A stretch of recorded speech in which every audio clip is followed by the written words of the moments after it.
Tonight, police investigate a devastating fire at a tourist park in Whyalla, and dozens of Port Lincoln prawn boats make their final delivery before Christmas. This is Southern Cross News with Abby Donaldson.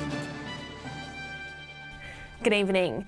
Police are investigating a devastating fire at a tourist park in Whyalla. John Hunt has more details. The Sundowner Cabin and Tourism Park is picking up the pieces just before Christmas. Fire has gutted one of their cabins, with police and the MFS now investigating the cause. Emergency services were called to the cabin park at around 9:45 this morning after reports of a fire. On arrival, the blaze had been extinguished, with the MFS cutting the power. Late this afternoon, police sadly confirmed that a 50-year-old Perth man had died in the blaze. There was no external damage to the building. However, it's believed there's extensive smoke damage on the inside. As of this afternoon, fire investigators and police were on the scene to try to piece together how this all occurred. However, police have already deemed the incident as non-suspicious and are preparing a report for the coroner. Fire crew investigators will continue to look over the scene to figure out how the blaze was caused. Damage is estimated at between $15,000 and $20,000. BHP has officially opened a new ramp at its Olympic Dam operations. Named Calta in recognition of the traditional owners, the $40 million ramp will help the company access the southern part of the mine.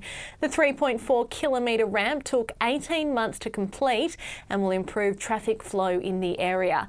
It also means the trucking capacity will increase from 3 to 5.5 million tonnes per year. Workers are excited it's finally ready to go. And we safely delivered that decline on time, and it's going to be a really important, project for Olympic Dam moving forward. Essentially doubles our haulage capacity out of the mine and gives us that flexibility to move material. BHP has also confirmed processing is back online and working at full capacity after an outage earlier this year. A Whyalla man has been arrested over a string of break-ins last weekend. At around 5:30 a.m. last Saturday, police were called to a local house after reports of a man acting suspiciously. It's alleged they found stolen property on the suspect. A further inspection of the area found other properties had been broken into. The 25-year-old man was charged with trespass, theft and driving offences and breaching bail. Port Pirie's Uni Hub is edging closer to completion, with its facade getting a few final licks of paint.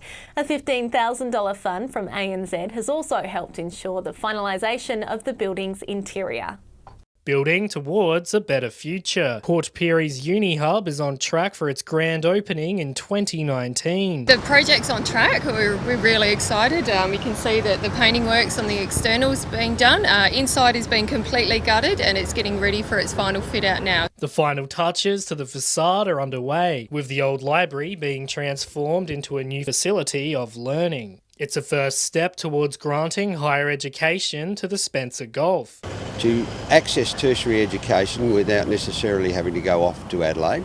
Additional funds from the federal government and ANZ Bank will be helping to ensure its facilities will be up to scratch, with $15,000 being granted, with the money being allocated to furniture, whiteboards and other teaching equipment. We started off looking for 10 sites.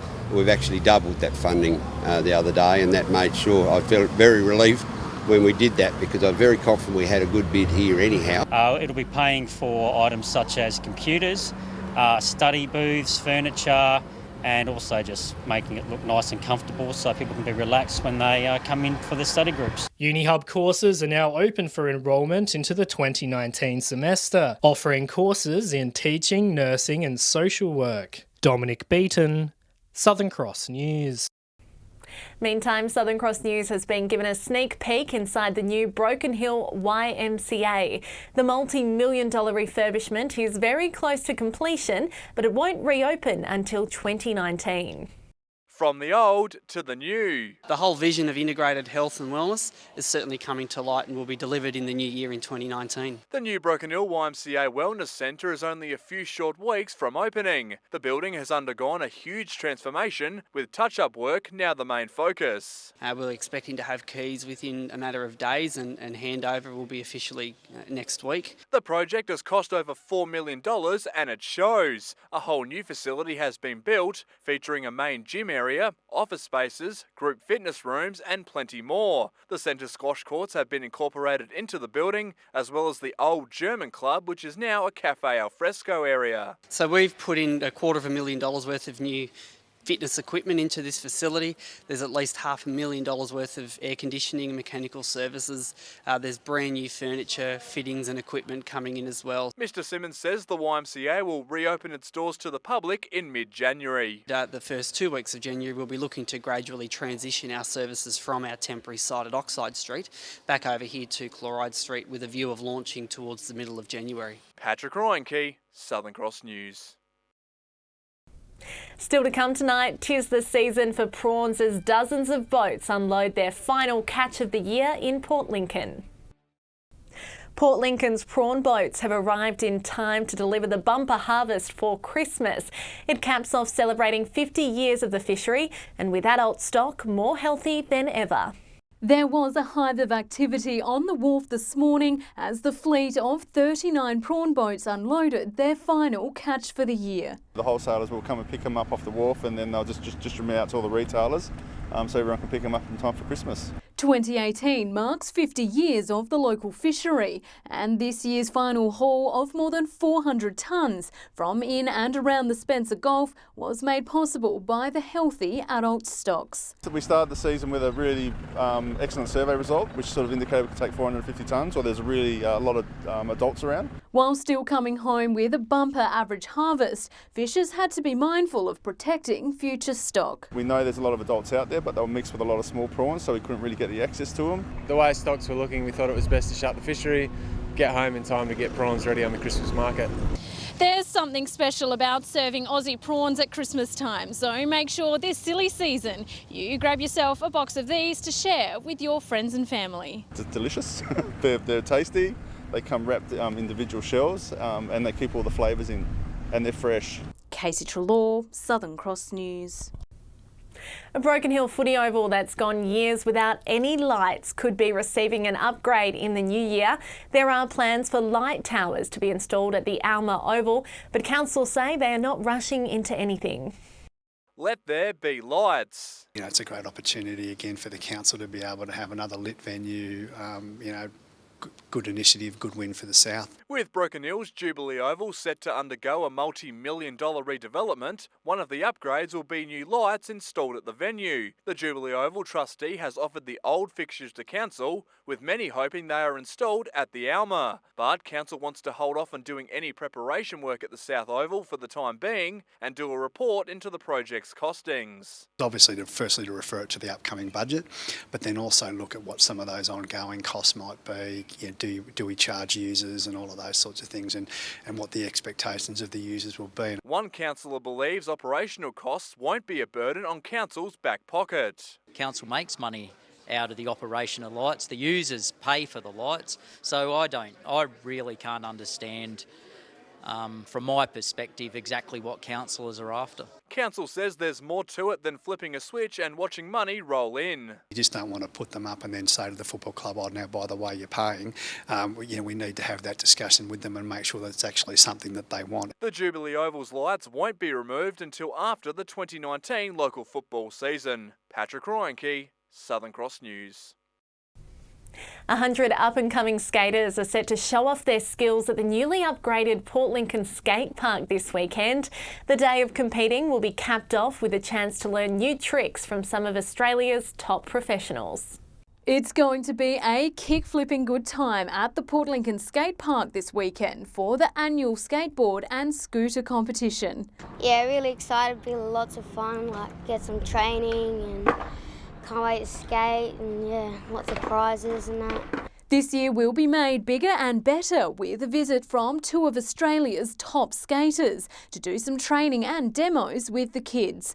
Current Australian female champion Kat Williams, as well as X Games competitor Bo Hinge. The fact that we've got some of the best skateboarders in Australia coming to Port Lincoln, definitely urge everyone to come and check it out. Skaters right across the West Coast as far as Elliston and Streaky Bay will come to compete. And in the meantime, some of our best juniors have been putting in plenty of training. Laying out a run and practicing it, so make sure you land every trick. Just putting together a run every day after school really. And local skaters and scooter riders can't wait to show off their new tricks learnt on the park's new upgrades. 180 million. A 360 and stuff like that. Yeah, some grinds. The Family Fun Day will kick off on Sunday. Casey Trelaw, Southern Cross News. Still to come tonight, we take a look back at the biggest stories in Port Augusta this year. And in the weather, Cyclone Owen is feeding a low pressure system in SA, which brought some good rainfall today, but it's going to start to clear for the weekend. I'll have all the local weather details soon. This year has been a defining one for Port Augusta, from the final demolition of the old power station site to the exciting announcement to duplicate the Joy Beluch Bridge. These are just some of the moments which grabbed the town's attention in 2018. 3, 2, 1, fire. The famous chimney stack was brought to ground by 60 kilograms of explosives, marking the 7th and final demolition of Port Augusta's old coal-fired power station. This has become, I think, the most pressing issue for Port Augusta. The federal government signing off on a $160 million duplication of the Joy Beluch Bridge. It's a massive engineering project, and we right here in Port Augusta get to capitalise on that. We say no, the waste stuff has to go. Let's make our noise. Let's let the government and the rest of Australia know that we are serious when we say no. No to nuclear waste in our country. It's held firm in this sand for over 130 years, but the Eastside Jetty now has limited time left in the ground. The council signing away its life, passing a motion for its demolition. The best young golfers from regional SA have descended upon the Port Augusta Golf Club for the annual Brett Ogle Cup. Drivers are ready to give it full throttle to see rallying return to the Flinders Ranges, the first in 40 years. The tragic incident occurred in the early hours of this morning, when the vehicle travelling north along the Augusta Highway pulled into this rest bay and collided with a detached semi-trailer. The 20-year-old driver and his 30-year-old passenger were killed instantly. 97% of the workforce from the Port Augusta prison gathered here in Gladstone Square for a barbecue to oppose proposed cuts to the public sector. This year's Pitchy Ritchie Marathon has been labelled a success, with runners converging on the region for the event. Awesome, fantastic, I'll be back next year. Last year, the weekly competition had just 2 teams, but a surge in popularity has created 4 senior teams and 2 junior teams. A video showing a truck driver's sickening racist attack on Port Augusta business owner Sunny Singh has sparked outrage online. Fit in or off! Whatever he has done, if he be sorry, that's not a problem. Today we are seeing the removal of approximately 500 trolleys from the Spencer Gulf.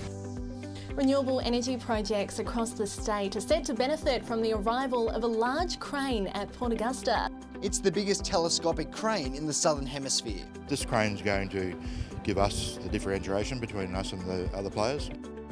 The $480 million Lincoln Gap wind farm is gaining power.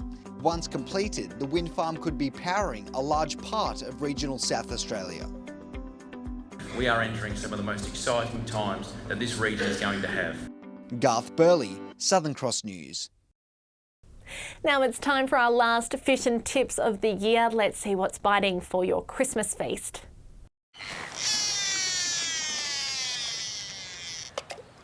Welcome another week around the Gulf Fishing Tips from Port Pirie. Blue swimmer crabs, we've been talking about them for a few weeks. They're starting to peter off a little bit. This weather's changing, a bit cooler, so we're not seeing them. So you still need to go to the deeper waters. If you look at where the ultramain wreck is, you'll find yourself some nice feeder crabs there, also at Port Davis. The yellowfin whiting is still along the creek areas, so do try and get up. Bring your boat up as close as you can so that when you've got the outgoing tide, you'll pick up all of those fish. While you're there, try and chase some flathead as well, because they're a perfect opportunist fish and they will give you a run as well. That's all we've got. We'll see you next week.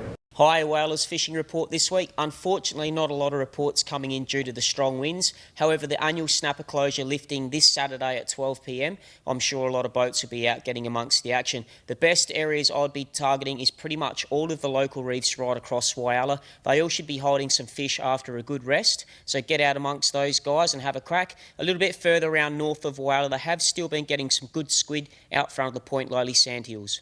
G'day and welcome to Fishing Tips in Port Lincoln. Well, the whiting have been pretty patchy in local bays. Some crews have done well, but others have lucked out. Some better whiting have been caught from down around Thistle Island. In our local bays, there are some salmon trout and a few snook around in our local waters, which is good. Moving further offshore, down around Fishery Bay and around Liggy Island, there have been some tuna caught. They aren't big fish, mainly around the 8 to 10 kilo mark.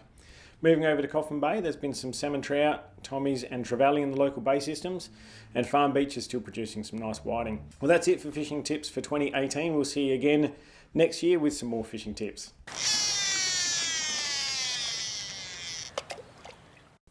Now it's time to take a look at what's happening in the weather. We saw rain and windy conditions as temperatures plummeted across the Gulf today, and that's all thanks to Cyclone Owen feeding a low pressure system in SA, Whyalla and Port Pirie reaching just 19 degrees. On the satellite, cloud across eastern SA and a low pressure trough is bringing some patchy rain and storms, mainly to the southeast. Skies are clearer elsewhere across the state as a ridge of high pressure builds. This low pressure system is expected to affect the waters for your Friday. South-southwesterly winds up to 35 knots. Big seas at 3 metres tomorrow with a southwesterly swell. More rainfall expected tomorrow, windy for Whyalla and Coffin Bay. All temperatures will remain in the high teens to low 20s marks, so still quite cool. Port Augusta and Port Lincoln reaching a top of 20 degrees. These patchy showers will start to clear by Saturday. Port Lincoln 23, Cleve cloudy and 20, and finding up and gradually warming up too by Monday with temps in the mid-20s. Woodner back to hot temps to start the week, 34 the max.